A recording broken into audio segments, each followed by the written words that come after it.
There's furniture piled in the front yard, ammunition heaped under the mailbox, and a crowd of clean-cut men. The two heavily armed, mud-caked women leaning over the porch railing share the same bored grin. You are about to hand her a smoke when those men draw pistols and shove you hard. Once they've dumped your bag out into the road, they decide you're harmless. I'm gonna keep that stripe tucked in my soul, 'cause when my toes burn low and my trains run out of track, I won't be no one else to dig my hole.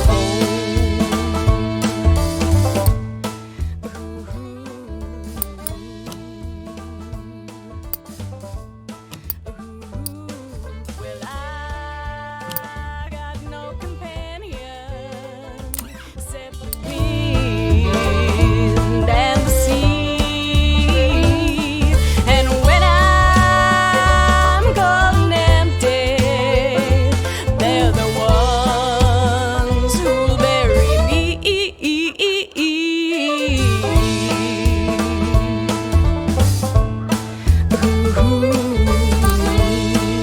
Off the road and into the woods, you can't help but come across this package by the old tree tied to a sturdy stick.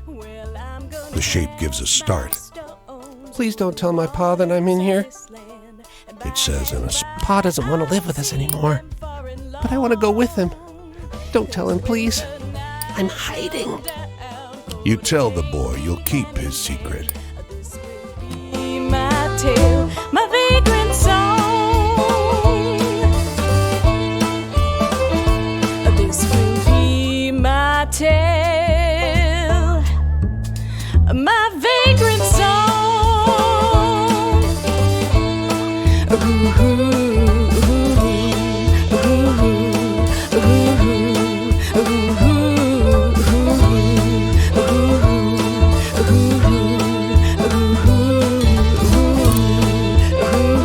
They don't come every year, you know. The old man is sitting at the edge of a rotting old pier. They seem to wait for something together, fidgeting and rubbing against one another. He watches them fly away until their bodies are dots vanishing into...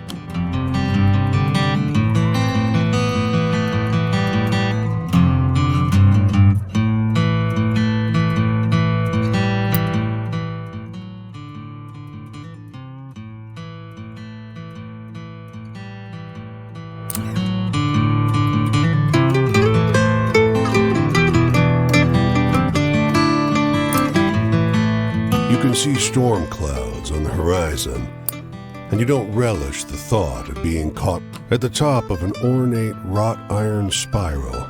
You're breathless and feeling the strain on your knees. Looks like we got a visitor. Sounds like a man's voice, deep and rough. Well, behave yourself. I'll open. After a moment, the door unlatches from the inside and opens.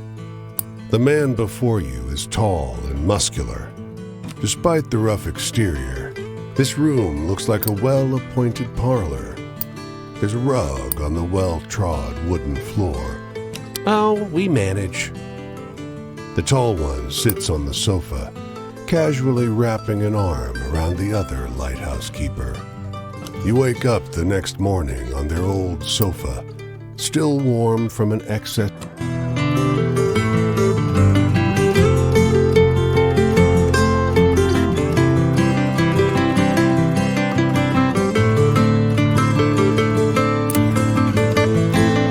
The woman walks the small town square with the poise of Betty Davis.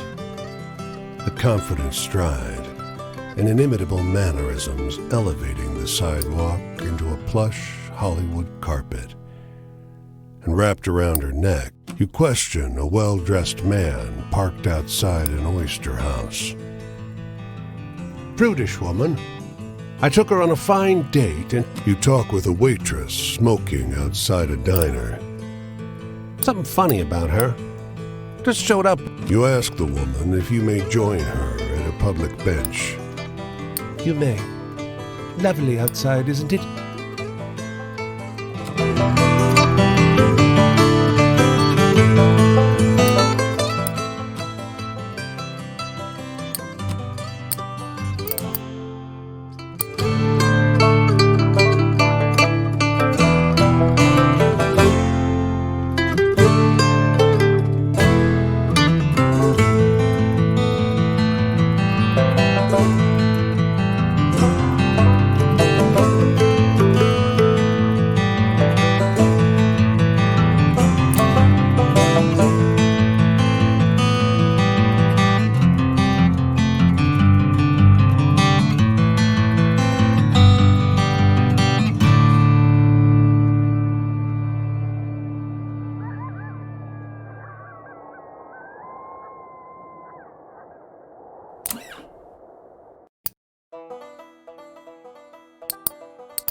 This city is like no other you've been to. Crooked streets splay out in a maze of narrow passages, no two alike. Soon, you find yourself in twilight, utterly lost. Bright light crest, compelled by the cold and foreboding night. You don't question it as you drag your boat. Where to? He asks. You have to stop and think. He takes you through ever odder streets, flanked by painfully clean, gleaming buildings, the fares in glowing numbers above his dashboard. It's much too high. Sure.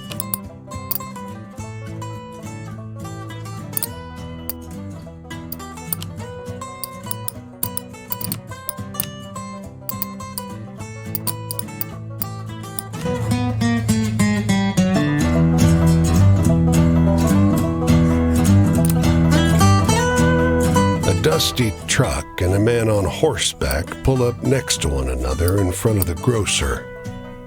The man with the truck leaps into the street. Brother! He shouts. Everyone here is watching these two older men cry and hug one another in the middle of Main Street. Cars and wagons are backing up.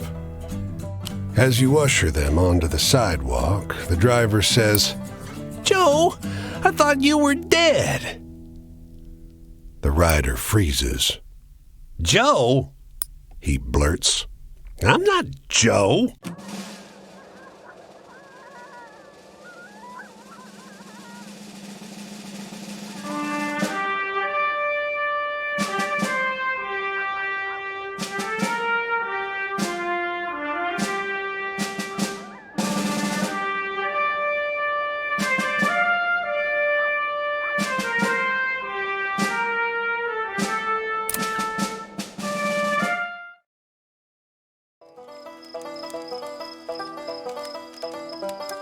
Hey there, stranger. You're welcome to enjoy this fire with me, if you're respectful, that is.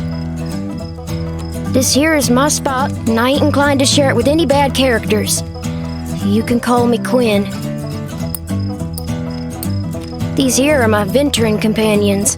Cass is the big un, and the one with the spots is Flip. I usually beat my way on the rails, but the road news said this town was fat, and the weather was fine. So I'm taking in the sights and seeing what I can drum up. I want a story that scares me. Now I'm older, almost nobody can do it. Give me your best shot.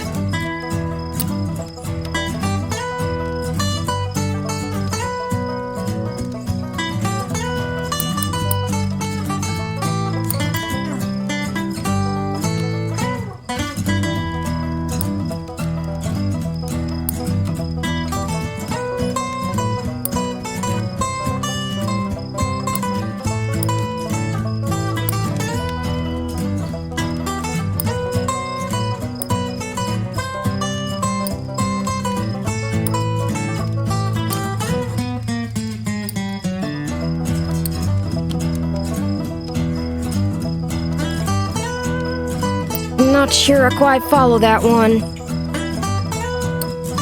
What's my future look like? I ain't looking for a traveling companion, if that's what you mean. I do fine by myself, so just stick to minding your own.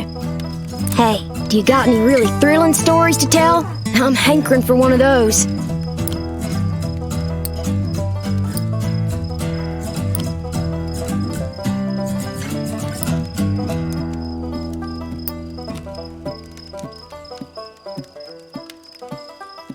What's the use in telling sweet, happy tales if in they make you snooze?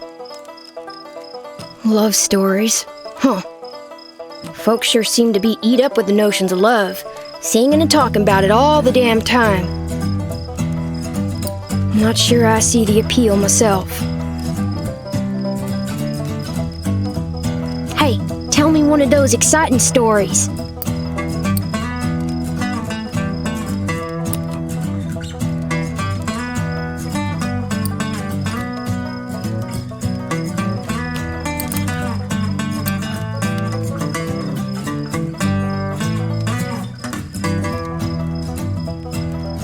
That was a chuckle, to be sure. But do you know anything more lively? Well, I don't know a whole lot about the past, but they say there's an Injun grave round these parts. Say it's haunted and full up with angry spirits. I used to love hearing stories of cowboys and Injuns fighting it up. Would swap tales with the youngins. But you got any stories that are a little sad?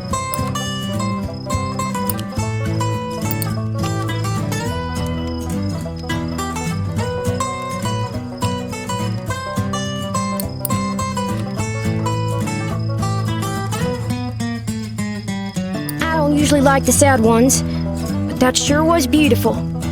Thank you. Sad. Oh, so you think just 'cause I'm young, I gotta be sad. I don't need you looking after me, so if you're offering, don't. And I thought I told you to be respectful. What you really ought to be asking yourself is if you want to keep enjoying my spot or not. I want to hear one of them venturing tales. Got any? Leaving already? Well, me too. I think I'll go check out what's happening up the road this way. Maybe I'll see you around. The tramping life suits me just fine. Every day's a venture. With things being so depressed, folks walk around like it's the end of everything good. But it ain't. Plenty nice things to see if you know where to look.